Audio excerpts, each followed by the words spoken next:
Chapitre 8. Le mystérieux château du roi pêcheur. Le jeune chevalier cheminait, muni de toutes ses armes. Il suivit sa route une journée entière sans rencontrer une créature capable de le renseigner. Mais il ne cessait de prier Dieu, le Père souverain, pour qu'il lui donne de trouver sa mère en vie et en bonne santé, si c'était sa volonté. Descendant d'une colline, il arriva soudain à une rivière. L'eau était rapide et profonde et il n'osa pas s'y engager. « Ah, Seigneur Dieu, dit-il, je suis sûr que si je pouvais passer cette rivière, je trouverais ma mère de l'autre côté, si elle est encore en vie. » Il se mit à suivre la rive jusqu'à atteindre une paroi rocheuse qui plongeait dans l'eau, et il ne put plus avancer. Il vit alors un bateau qui descendait le courant avec 2 hommes à bord. Ils arrêtèrent leur barque au milieu de la rivière et jetèrent l'ancre. Celui qui était à l'avant accrocha un appât au bout de sa ligne et se mit à pêcher. Le jeune homme, qui aurait bien voulu trouver un passage, s'adressa à eux en les saluant. « Seigneur, dites-moi si sur cette rivière il y a un pont ou un gué. »« Non, mon ami, lui répondit l'homme qui pêchait. Vous pouvez me croire, vous ne trouverez ni pont ni gué. Il n'y a aucun passage à 20 lieues d'ici, ni en amont, ni en aval. Pourriez-vous alors m'indiquer où je pourrais loger ce soir ? Je crois en effet que vous en auriez bien besoin. Je vais vous héberger cette nuit. Prenez ce chemin qui grimpe par cette faille dans le rocher, et quand vous arriverez en haut, vous verrez dans un vallon ma demeure, proche de la rivière et de la forêt. » Aussitôt, le garçon s'élança jusqu'au sommet de la colline, mais il ne vit rien, que le ciel et la terre à perte de vue. « Mais qu'est-ce que je suis venu chercher ici ? Ce pêcheur m'a raconté des histoires et j'ai eu la sottise de le croire. » Mais voilà que, soudain, sous ses yeux, parut dans un vallon le sommet d'une tour. Jamais jusqu'à Beyrouth vous n'auriez pu en trouver d'aussi belle. Elle était carrée, parfaitement construite en pierre grise, avec 2 tourelles sur les côtés. Sur le devant de la tour s'ouvrait la grande salle entourée de galeries. Le jeune homme se félicitait maintenant d'avoir rencontré le pêcheur qui lui avait indiqué un si bon gîte. Il descendit la colline et se dirigea vers la porte. Le pont-levis était baissé et 4 écuyers vinrent à sa rencontre. 2 d'entre eux le désarmèrent. Le 3e s'occupa de donner de l'avoine à son cheval, et le 4e lui passa un manteau d'écarlate tout neuf. Mais il entra dans la grande salle. Il vit au milieu, assis sur un lit, un beau et noble personnage aux cheveux blancs. Il portait une coiffure de zibeline noire comme mûre, ornée d'étoffes pourpres. Tous ses autres vêtements étaient de même. Il était appuyé sur un coude, devant un grand feu de bois sec. Autour du foyer, 4 colonnes massives soutenaient la cheminée.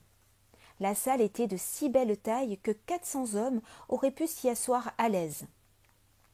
Le seigneur, voyant venir son hôte, le salua. « Mon ami, ne soyez pas vexé si je me lève, pas pour vous accueillir. Mon état de santé m'en empêche. »« Pardieu, seigneur, n'en parlez pas, car je n'en suis point fâché. » Le seigneur tenta malgré tout de se soulever un peu en son honneur et lui fit place à côté de lui. « Asseyez-vous ici et dites-moi d'où vous êtes venu aujourd'hui. »« Seigneur, j'ai quitté ce matin Beaurepaire. »« Mais c'est une étape considérable. Vous avez dû partir avant l'aube. »« Pas du tout, la première heure du jour avait déjà sonné, je vous l'assure. » Pendant qu'il parlait ainsi, un jeune homme se présenta à la porte de la tour. Il apportait une épée suspendue à son cou et il la tendit au noble seigneur. Celui-ci la tira à moitié du fourreau et vit sur la lame une inscription qui disait à qui elle devait appartenir et où elle avait été forgée. Elle était d'un si bon acier qu'elle ne pourrait jamais se briser, excepté en une occasion, et seul celui qui l'avait façonnée savait laquelle. Celui qui l'avait apportée livra son message. « Seigneur, la blonde demoiselle, votre nièce qui est si belle, vous envoie ce présent. C'est une épée remarquable, vous la donnerez à qui vous plaira, mais madame serait très heureuse qu'elle soit bien employée.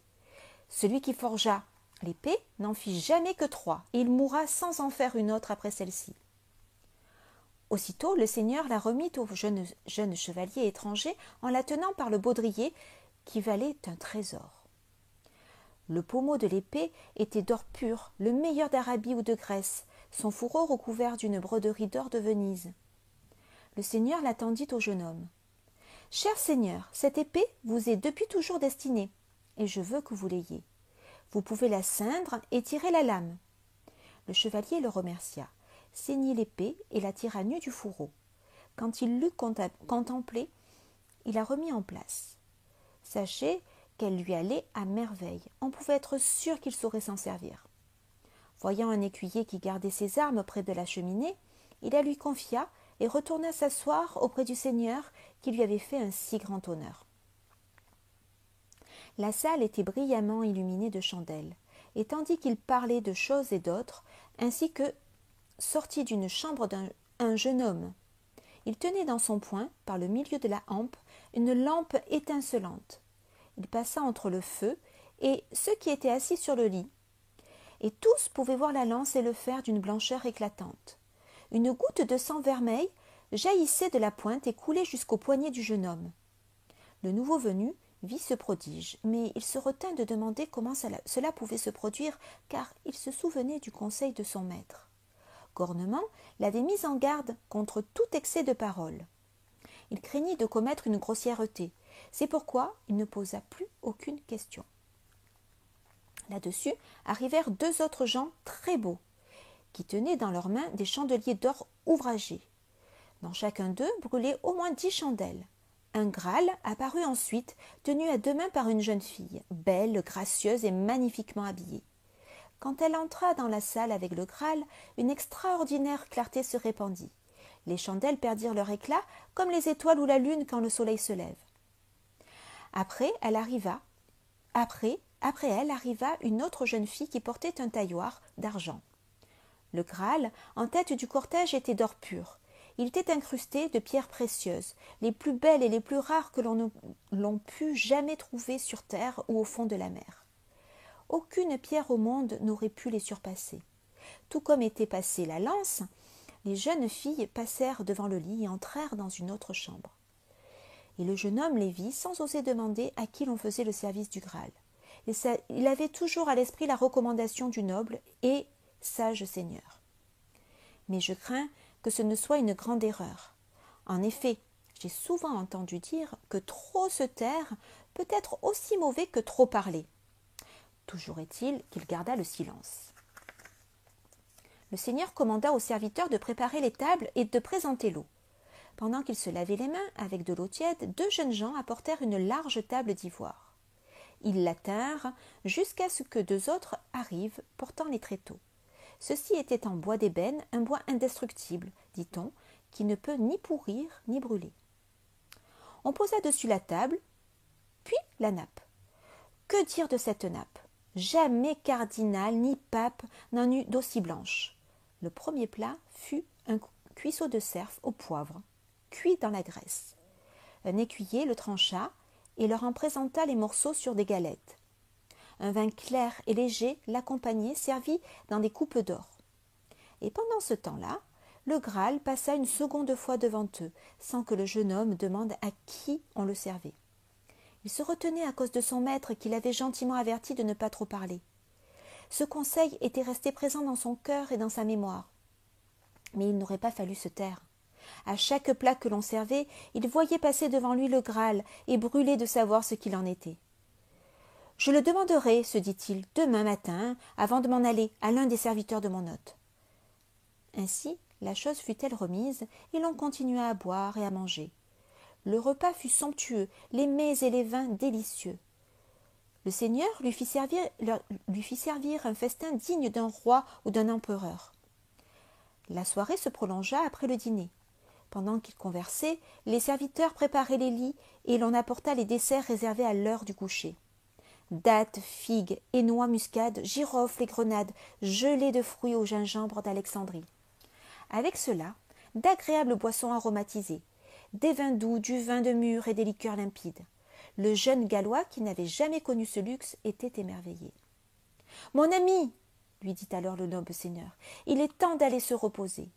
Je m'en irai dormir là-bas dans ma chambre, et vous resterez ici comme il vous plaira. Mais il va falloir que l'on me porte, car je ne peux plus me servir de mes membres. » 4 serviteurs, robustes, arrivèrent et saisirent par les 4 coins la couverture brodée qui recouvrait le lit. Ils portèrent ainsi le Seigneur jusqu'à sa chambre. Resté seul, le jeune homme fut fort bien servi. On l'aida à se déchausser, à se dévêtir, et on le coucha dans un lit garni de fins draps de lin blanc. Il dormit jusqu'au matin. À son réveil, le jour avait déjà pointé, mais quand il regarda autour de lui, il fut stupéfait. Il n'y avait personne. Il se débrouilla tout seul pour se lever, pour s'habiller, alla chercher ses armes qui l'attendaient au bout de la table et les revêtit sans aucune aide. Une fois équipé, il se dirigea vers les portes des chambres qu'il avait vues ouvertes la veille au soir. Mais il les trouva toutes fermées.